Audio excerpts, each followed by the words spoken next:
problemas que estão relacionados no manifesto, o problema do Estado e o problema do partido. À primeira vista, o título do texto da Liga dos Comunistas, redigido e assinado por Marx, Manifesto do Partido Comunista, parece ser o manifesto de um partido político que se chama Partido Comunista. Mas, na verdade, não há esse partido, há uma liga, nós já falamos sobre isso, há uma liga, ou seja, uma associação, uma organização política, e o que Marx, do manifesto, chama de partido é a tarefa da classe operária tornar-se partido político. O que significa a classe operária tornar-se partido político? Significa ela assumir-se como uma parte da sociedade em luta contra outra parte da sociedade. Nós estamos aqui no final da primeira metade do século XIX. Nós não temos uma tradição dos partidos políticos eleitorais. O grande período liberal, cujo país que vai primeiro conhecer esse grande período liberal é a Inglaterra, da segunda metade do século XIX.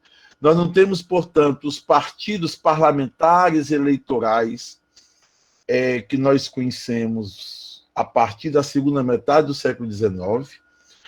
Marx e Engels, portanto, não estão pensando na organização política partidária, seja ela parlamentar, seja ela clandestina, revolucionária, como vai ser depois a tradição que se funda no início do século XX na Rússia. Ele não está falando nem no partido parlamentar de massas, como o Partido Social Democrata alemão vai se tornar, pouco a pouco, a partir do final do século XIX, tá certo? Nem está se referindo ao Partido Comunista, no sentido do partido revolucionário, que ora pode atuar clandestinamente, ora pode atuar legalmente, tal como inaugurado pela tradição bolchevique, já no começo, a partir do começo do século XX. O que ele chama de partido aqui é a transformação da classe em partido, ou seja, a transformação da classe em uma parte da sociedade na luta contra outra parte da sociedade. A gente poderia dizer que o conceito de partido aqui, no manifesto, tem muito mais a ver, talvez, com o conceito maquiaveliano de partido, quando Maquiavel diz que a cidade deve dividir-se em dois partidos. Claro que Maquiavel está colocando isso, a sociedade dividir-se em dois humores ou em dois partidos, no sentido de melhor facilitar o reforço do poder do governante ou a atuação governamental do príncipe. De qualquer maneira, o sentido de partido, ou seja, de uma parte da sociedade, a compreensão, portanto, que a cidade é partida, no sentido de Maquiavel, ou de que a sociedade burguesa moderna é partida, e o proletariado deve tornar-se ou transformar-se em uma parte da sociedade. Isso quer dizer, portanto, o que o Marx tinha em vista era que as lutas espontâneas da classe operária levaria a classe operária a um processo de auto-organização e de autoformação intelectual que a capacitaria a, em tendo se tornado partido justamente nisto, nesse processo de luta, de organização e de autoformação intelectual, se capacitaria a governar a sociedade, portanto, a apropriar-se coletivamente dos meios de produção. Com isso, eu estou querendo dizer a seguinte coisa: o termo manifesto do Partido Comunista não é o manifesto de um partido cujo nome é Partido Comunista, como se nomearam depois os partidos da Terceira Internacional. Não se trata, portanto, eu dizia, de um partido, de um manifesto, de uma organização partidária, tá certo? Se trata de um manifesto de uma fração da classe operária, de uma parte da classe operária, de um setor da classe operária, que é um setor comunista. É um setor comunista por dois motivos. É um setor comunista da classe operária ou do proletariado moderno, porque funda o antigo objetivo de uma sociedade sem classes, não mais na ideia, não mais no princípio, não mais nos valores éticos e morais, portanto, não mais nos bons sentimentos, mas funda a luta ou os objetivos de uma sociedade sem classes na luta de classes do proletariado. E essa luta de classes do proletariado, por sua vez, igualmente não é explicada a partir dos sentimentos de justiça, ou de liberdade, ou de emancipação, mas é fundado a compreensão da luta de classe é fundada nas condições sociais presentes. Portanto, nas condições de vida e de trabalho do proletariado moderno. Ora, essas condições de vida e trabalho do proletariado moderno não podem ser conhecidas se não se conhecer a totalidade das relações sociais que constituem a sociedade capitalista. Portanto, se trata de um manifesto da parte comunista do proletariado. Essa parte comunista do proletariado luta para que o proletariado inteiro, como classe, se torne partido político. Ou seja, se reconheça como uma parte na sociedade em luta pelo poder político. E esse processo pelo qual o proletariado se torna uma parte, se torna conscientemente uma parte da sociedade em luta contra outra parte, e por isso trava a luta política pelo poder político, esse processo é o processo pelo qual, ou o processo em favor do qual, o manifesto é escrito. Ou seja, se trata de um manifesto da parte comunista de uma classe, e este manifesto da parte comunista de uma classe advoga que a classe, enquanto tal, se torne partido político, ou seja, se torne uma parte da sociedade com interesses conscientes e, portanto, que baseie sua organização na luta por esses interesses conscientes. Isso está no manifesto, numa parte, num capítulo, né? Fica difícil chamar de capítulo essas partezinhas tão pequenas, mas, enfim, o capítulo que se intitula Proletários e Comunistas. E a pergunta com que Marx e Engels abrem essa parte é: qual a relação dos comunistas com os proletários em geral?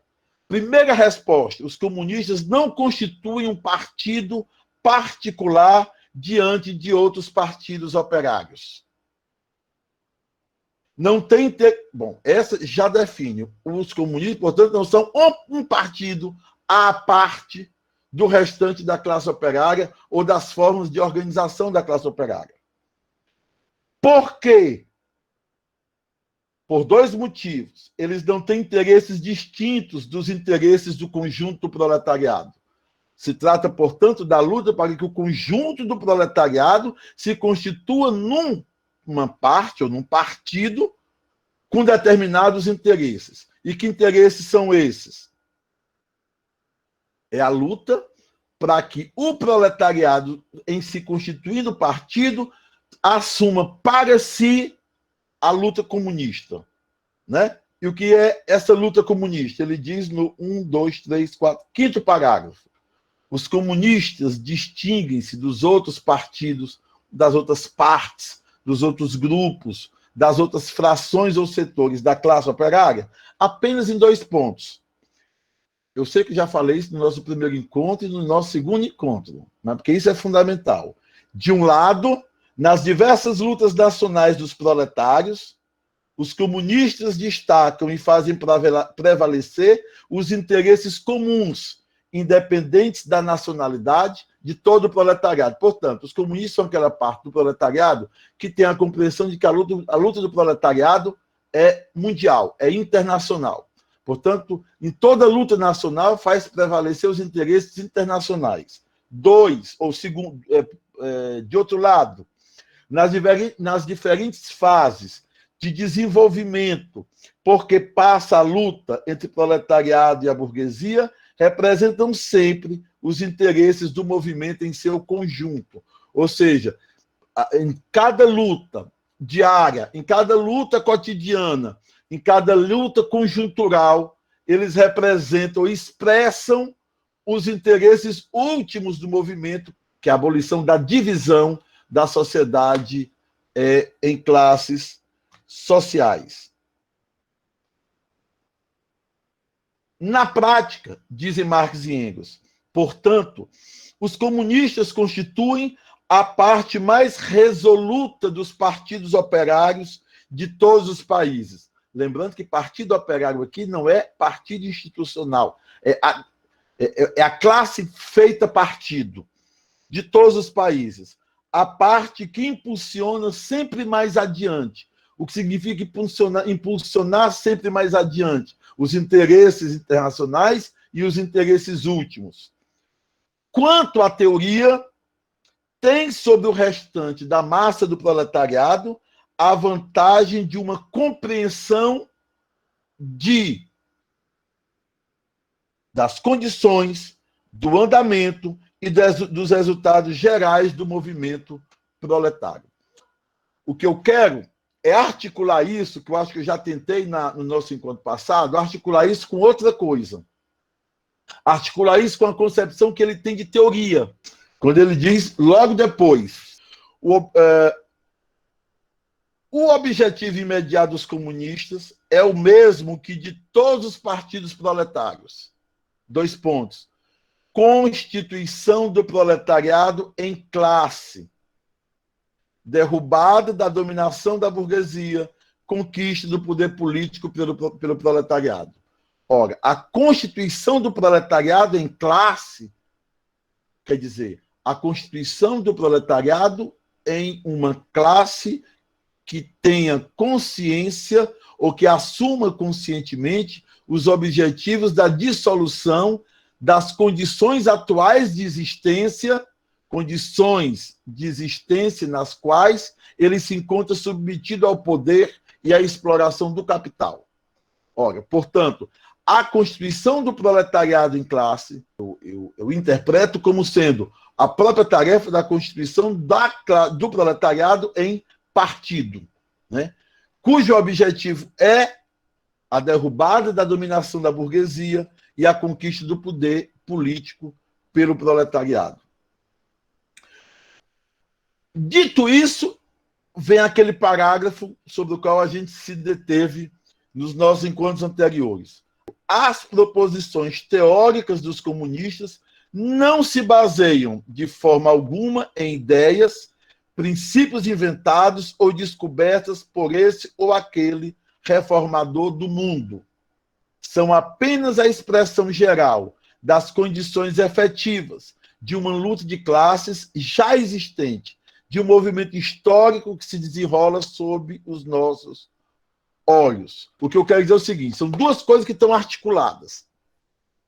A concepção da teoria revolucionária, da teoria comunista, não como nascido da cabeça de reformadores do mundo, mas como expressões no plano das ideias, expressões no plano teórico, de lutas de classes que já se desenvolvem. Portanto, as ideias dos comunistas, as proposições teóricas dos comunistas não fundam a luta de classes. As proposições teóricas dos comunistas são antes fundadas pelas lutas de classes. Porque as contradições são contradições da própria existência social. Não são as ideias, entre aspas, comunistas ou proposições teóricas dos comunistas que constituem as contradições sociais. São antes as contradições sociais e a luta de classes que se desenvolve com base nessas contradições sociais que constituem as proposições teóricas dos comunistas. Para Marx e para Engels, portanto, as proposições teóricas dos comunistas nascem, digamos assim, das próprias condições de existência da classe. E a sua formulação está ligada, a formulação teórica está ligada à luta de classes existente. O tempo todo, Marx recusa a ideia de que essas ideias vinham de fora. Ele recusa o tempo todo a ideia de que as proposições teóricas dos comunistas são ideias ou princípios que nascem da cabeça de reformadores, que têm, portanto, algo a ensinar ao proletariado. A aposta de Marx e Engels é a aposta de que, e aí pode ser que ele esteja completamente errada, mas a aposta de Marx e de Engels é a aposta de que o proletariado, por sua luta, de um lado, e pelas exigências da indústria moderna, por outra, que forçaria o proletariado a educar-se, a formar-se, etc., ou seja, que levaria o proletariado a deixar de ser uma classe identificada com a ignorância, a superstição, o preconceito, etc., tá certo? A tornar-se uma classe, portanto, com capacidade de adquirir conhecimento de modo autônomo. Portanto, a aposta era a capacidade prática do proletariado de agir politicamente de modo autônomo, porque a luta dos trabalhadores e suas formas de organização não nasce da cabeça de um reformador do mundo, nasce das próprias condições de existência, das condições de vida e trabalho dessa classe. Portanto, aquilo mesmo que levaria o proletariado a uma ação política autônoma seria aquilo que levaria o proletariado a uma formação intelectual autônoma. A tarefa da teoria ou das proposições teóricas dos comunistas é, enquanto parte desse mesmo processo, não como algo que vem de fora, enquanto parte desse mesmo processo, né, instrumentar o proletariado na compreensão da compreensão teórica das suas condições de existência, portanto, das suas condições de luta, finalmente, dos seus objetivos finais. O fato de que a luta de classes nasce das condições de existência, que a explicação dessas condições de existência é, ao mesmo tempo, a explicação de objetivos finais desse movimento, que é a abolição da divisão da sociedade em classes, na medida em que a teoria manifesta essas condições de existência, na medida em que a teoria não nasce da cabeça de reformadores, essa teoria se constitui junto com o movimento operário moderno, junto com a contestação social proletária moderna, e, portanto, esse proletariado, essa classe que tem a capacidade de lutar e de se organizar autonomamente, teria a capacidade também de compreensão teórica das suas condições de vida, de trabalho, de luta. Ou seja, para Marx, aquilo que depois nós vamos chamar de marxismo, ou seja, a explicação teórica das condições da luta de classes moderna e de seus objetivos finais, não apenas não vem de fora, não apenas não nasce da cabeça de reformadores do mundo, mas está completamente ao alcance da formação intelectual do proletariado, e essa apropriação intelectual faz parte da própria experiência constituída nos processos de luta e de organização do proletariado. Essa minha insistência nesse tópico tem a ver porque, a partir do século XX, a partir de Kautsky, o que acontece na social-democracia alemã a partir daquele que foi considerado o herdeiro das obras de Marx e Engels, que é Karl Kautsky, né? é a ideia de que o marxismo ele é ciência, no sentido moderno de ciência, e de que, portanto, enquanto ciência, o proletariado não o conhece, devendo ser conhecido por intelectuais pequeno-burgueses, que de conhecimento dessa ciência social, dessa ciência econômica, introduz de fora essa ciência no movimento operário. Essa é a ideia que termina sendo assumida pelo bolchevismo, com Lenin. Lenin cita isso no chamado O que Fazer, que é um livro de 1902, 1903, né?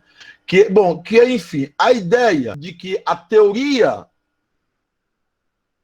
explicativa das condições de vida e de existência do proletariado é um tipo de conhecimento que é externo à classe e que, portanto, é trazida para a classe de fora pelos intelectuais pequeno-burgueses que, por convicções intelectuais e morais, aderem, né, à luta do proletariado. O que eu quero dizer é que essa não é a compreensão do Marx. E aqui, nesse momento, não é o fundamental dizer o que leva à elaboração dessa outra visão, tá certo? Mas essa não é a visão de Marx. A visão de Marx, e isso é testemunhado por Engels em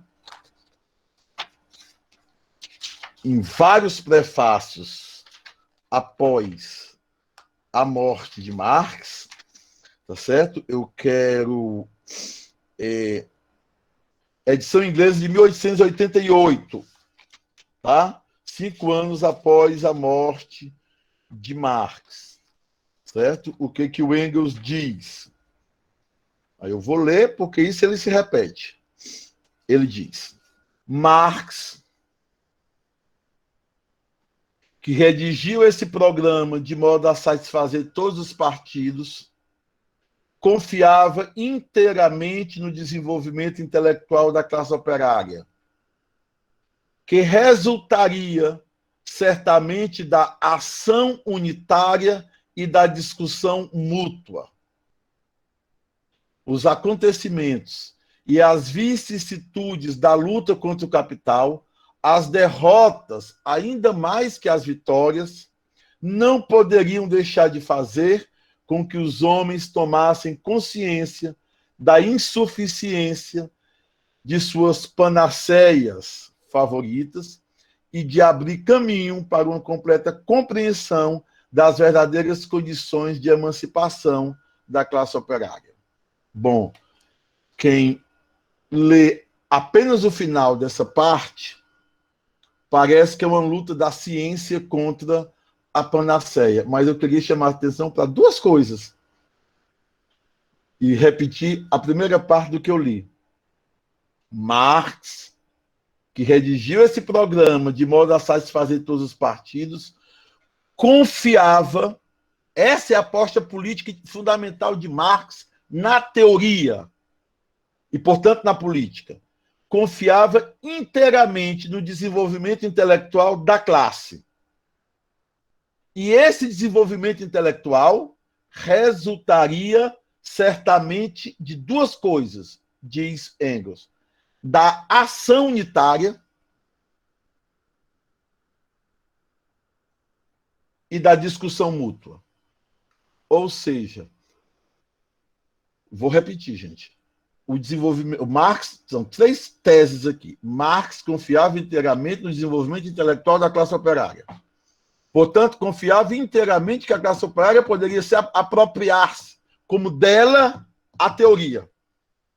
Se a gente quiser, que a classe operária se tornasse teórica. Marx confiava plenamente que a classe operária, que os trabalhadores se tornassem teóricos.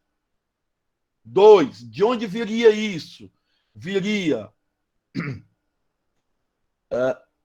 da ação unitária e da discussão mútua. Ou seja, o fato de que a classe luta junto, o fato de que ela desenvolve uma ação unitária e essa ação unitária se baseia, ou essa ação unitária funda uma discussão mútua. Portanto, é como se fizesse parte da experiência da classe, da luta conjunta, da organização conjunta, uma prática da discussão, do debate, do diálogo. E seria esse o meio, quer dizer, fundado na ação conjunta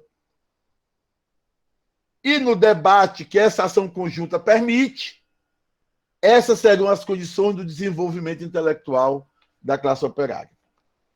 Então, 3 coisas aqui. Uma, ação conjunta.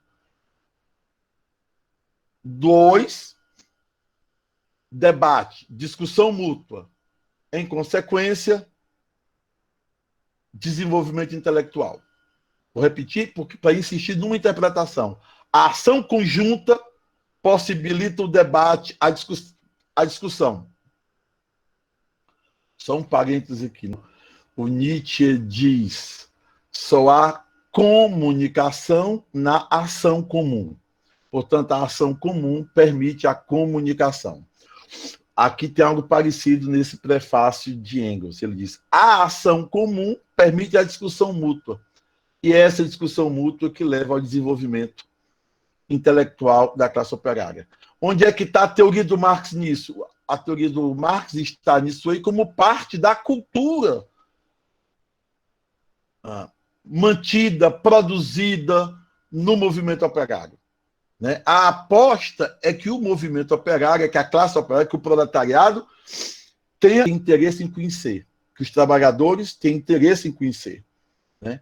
E que esse interesse dos trabalhadores em conhecer é o interesse, portanto, que tem a ver com as condições de existência, tem a ver com as condições de luta, tem a ver com a percepção da opressão que sofre e das inúmeras contradições do mundo em que a gente vive. Contradições essas que não são claras, senão no esforço de estudar, de se apropriar da teoria, etc. Mas isso não nasce como uma tarefa científica. Vocês percebem o que Engels está falando? Não é uma tarefa científica, contemplativa, explicativa, simplesmente. Tem a ver com luta comum, discussão, desenvolvimento intelectual. Quer dizer, na verdade, só há desenvolvimento intelectual quando as questões próprias da vida são discutidas. Né? Aliás, é assim que nasceu tanto a lógica quanto a filosofia no mundo grego. Teve a ver com as experiências dos debates dos homens livres nas assembleias de cidadãos. Algo parecido Engels está dizendo aqui. 2 anos depois, na edição alemã, tá certo? Na última edição alemã que ele prefaciou, ele repete a mesma coisa. Para o prefácio de 1890, a edição alemã, a última edição alemã que ele prefacia, ele diz, ele copia praticamente do inglês, que ele escrevia muito bem, né, viveu lá décadas, para o alemão. Ele diz: para a vitória definitiva das proposições apresentadas no manifesto, Marx confiava unicamente, não era prioritariamente, não era principalmente, não era também, unicamente no desenvolvimento intelectual da classe operária, que deveria resultar necessariamente da ação unitária e da discussão, ou seja, do debate. Porque essa ação unitária, ela traz consigo o debate, a discussão, etc. Os acontecimentos e as vicissitudes da luta contra o capital, aí de novo, né? Coisa que o Che vai retomar, né? As derrotas, ainda mais do que as vitórias, não podiam deixar de mostrar aos combatentes a insuficiência das panaceias, ou seja, das doutrinas, das ideias de reforma do mundo, dos princípios de reforma do mundo nascidos da cabeça, né, dos homens de bom coração. Não podiam deixar de mostrar aos combatentes a insuficiência das panaceias em que até então acreditavam e de torná-los mais acessíveis a uma compreensão profunda das verdadeiras condições de emancipação operária. a tese básica continua. Tese básica continua. E que está intimamente ligado às outras duas coisas. A compreensão do que é teoria, quer dizer, o que é partido, o que a classe tornar-se partido, e qual é o papel da parte comunista aí. 2, a teoria, não como nascida da cabeça de estudiosos, de cientistas, etc., mas como expressão da luta de classes e, portanto, das condições nas quais se constituem essas lutas de classes. Terceiro, de que essa compreensão teórica é objeto de um desenvolvimento intelectual da classe operária a partir de dois fundamentos: a prática da luta comum e a prática do debate que faz parte dessa luta comum.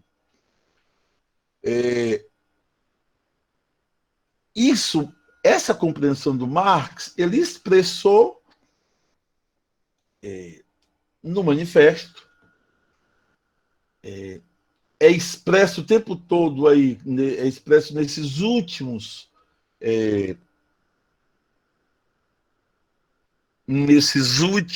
prefácios do Engels, né?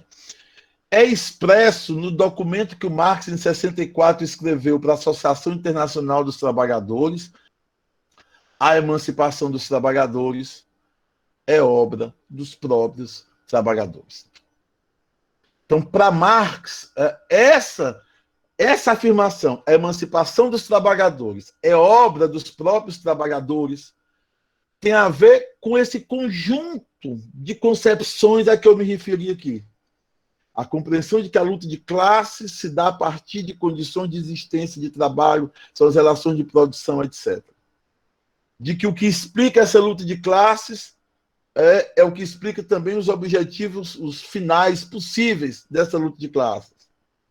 De que as condições da luta de classes e as próprias lutas de classes levarão o proletariado, já tinham levado, né, é anterior ao próprio Marx, isso, a própria teoria do Marx, as lutas de classe, que diz ele, está sob os nossos olhos.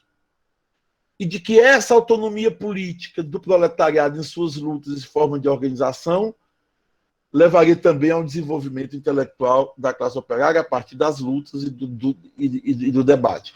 A grande aposta do Marx é que o proletariado se torna partido, quando se torna um sujeito capaz não somente de tomar o poder, mas de se apropriar coletivamente dos meios de produção e de gerir esses meios de produção. Para Marx, a própria produção capitalista capacita o proletariado a isto, a apropriar-se e gerir a produção capitalista. Portanto, do começo ao fim, o projeto do Marx é o projeto da autonomia do proletariado. E, a partir da compreensão teórica das condições que constituem a luta de classes do proletariado e de uma certa aposta, um certo reconhecimento, vamos tirar a aposta, um certo reconhecimento de que as tendências presentes da luta dos trabalhadores em seu tempo já apontavam para a capacidade dessa classe de se associar, de se articular de modo autônomo, de modo independente, né? E de combater, quer dizer, de travar o combate contra a outra parte da sociedade. Não há, portanto, em Marx qualquer ideia de um partido de vanguarda que vai ensinar o proletariado ou que vá, enfim, o que ele deve fazer. Marx se opõe o tempo todo a qualquer ideia de sociedade secreta e doutrinária que de fora conduza o proletariado, porque isso seria a negação da tese de que a emancipação dos trabalhadores é obra dos próprios trabalhadores. E essa tese de que a emancipação dos trabalhadores é obra dos próprios trabalhadores é uma tese que é central à concepção de teoria e de política de Marx, que é central a concepção que Marx tem do capitalismo, das condições de existência e trabalho que constitui a luta de classe moderna.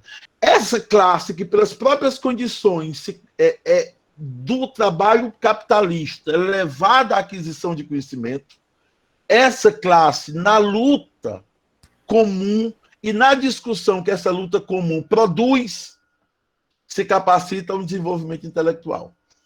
A teoria, evidentemente, não nasce do suor.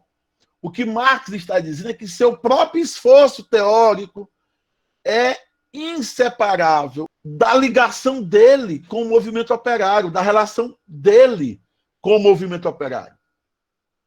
Portanto, a teoria, as proposições teóricas dos comunistas não nascem da cabeça de alguém fora do movimento operário. É parte da cultura operária, é parte da cultura proletária.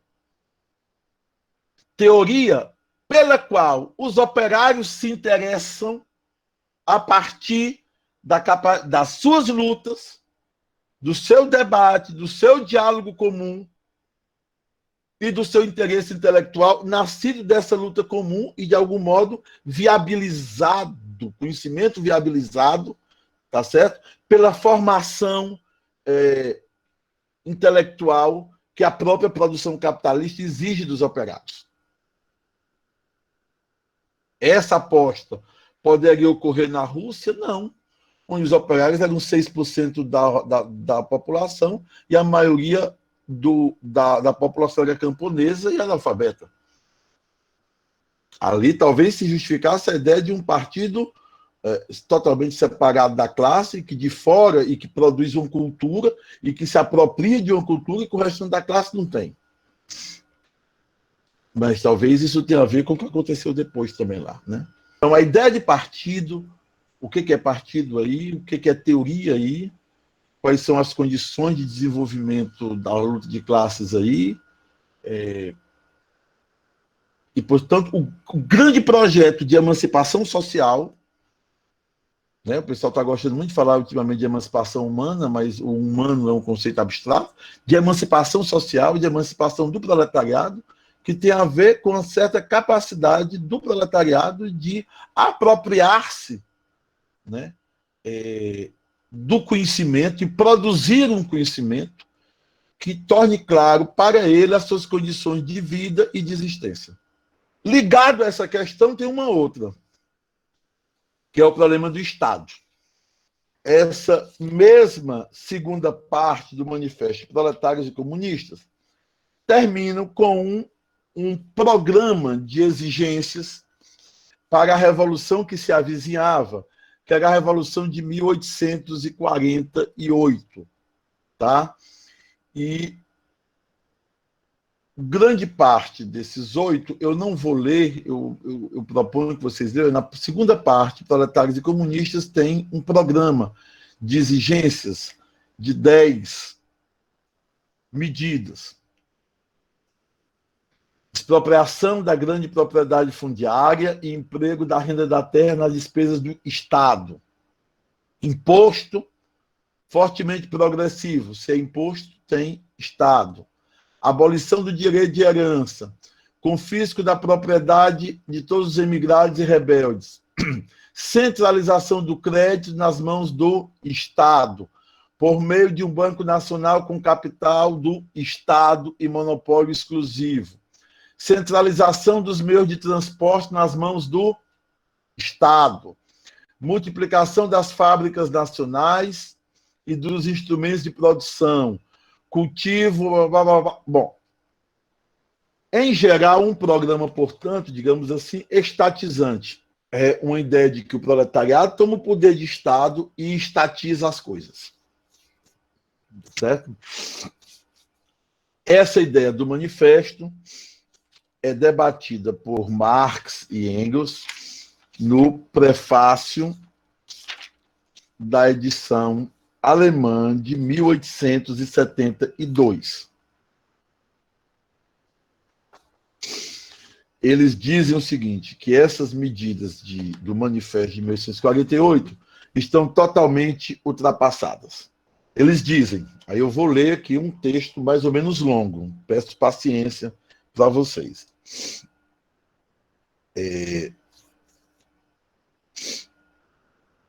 Tendo em vista o imenso desenvolvimento da grande indústria nesses últimos 25 anos, portanto, de 48 a 1872, então 47, final de 47, né, quando eles começam a discutir o manifesto, a junho de 1872. Então, 24, 25 anos. Tendo em vista o imenso desenvolvimento da grande indústria nesses últimos 25 anos, e com ele o progressivo desenvolvimento da organização da classe operária em partido, olha aqui, o desenvolvimento da classe operária em partido, tendo em vista as experiências práticas, primeiro da Revolução de Fevereiro de 1848 na França, e, sobretudo, da Comuna de Paris, em março de 1871, que pela primeira vez permitiu ao proletariado, durante 2 meses, a posse do poder político, esse programa dos 10 pontos está agora envelhecido em alguns pontos. A Comuna, especialmente, demonstrou que, aspas, a classe operária não pode simplesmente se apoderar da máquina estatal e colocá-la em movimento para seus próprios fins. Fecha aspas. É uma citação do livro do Marx, Guerra Civil em França. O que ele está dizendo, de modo simples, aquelas 10 medidas apresentadas no ponto 2, proletários e comunistas, são reivindicações, que algumas delas, pelo menos, são reivindicações centradas no Estado, 25 anos depois, que a experiência do próprio movimento operário, olha, eu quero chamar a atenção para isso, que uma teoria tem a ver com a experiência da classe. A experiência, o desenvolvimento da classe operária em partido, a Revolução de Fevereiro de 48 e a Comuna de Paris, essas 3 coisas, desenvolvimento da classe operária em partido, a experiência de fevereiro de 48, a experiência da Comuna de Paris, mostraram que a classe operária não pode simplesmente tomar o Estado em suas mãos. Isso nos leva, portanto, à discussão que o Marx faz em Guerra Civil e França, que é um conjunto de 2 documentos importantes, mas um deles é o Manifesto do Conselho Geral da Associação Internacional dos Trabalhadores, outro é uma mensagem ao Conselho Geral, né, da Associação Internacional dos Trabalhadores, onde Marx diz a seguinte coisa, quer dizer, qual é a análise do Marx? Que a Comuna de Paris já não era um Estado no sentido estrito do termo, que a Comuna de Paris dissolvera o Estado e o substituíra por uma auto-organização da classe. Aí ele diz, a Comuna mostra finalmente, mas esse finalmente tem a ver com a experiência histórica, não pode ser tirado da cabeça de alguém. A Comuna de Paris mostra finalmente a forma.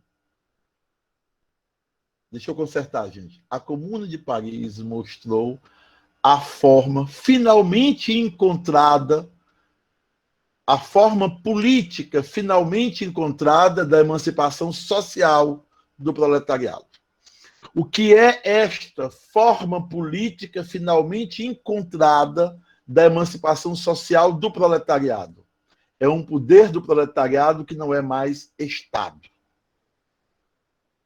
Consequência disso, a Comuna de Paris mostrou que o proletariado não pode simplesmente ocupar ou se apossar do poder de Estado, mas que o poder político do proletariado é uma dissolução do Estado.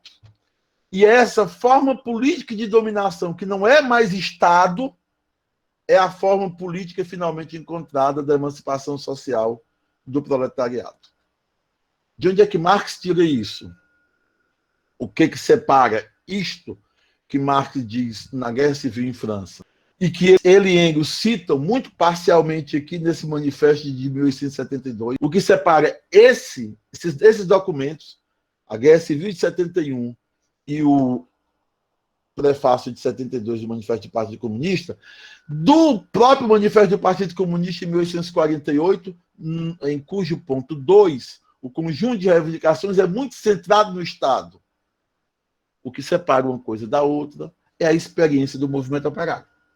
A mudança teórica tem a ver com isto, porque a teoria, ou seja, as proposições teóricas dos comunistas, não nascem da cabeça dos homens.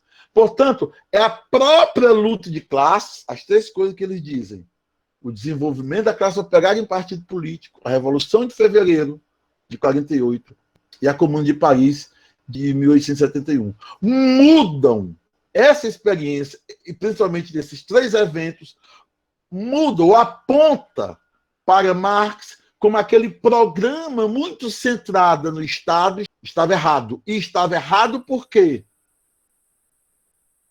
Porque a experiência da Comuna de Paris mostrou que a forma política de emancipação social do proletariado não é o Estado, mas é aquilo mesmo que constitui a comuna enquanto comuna.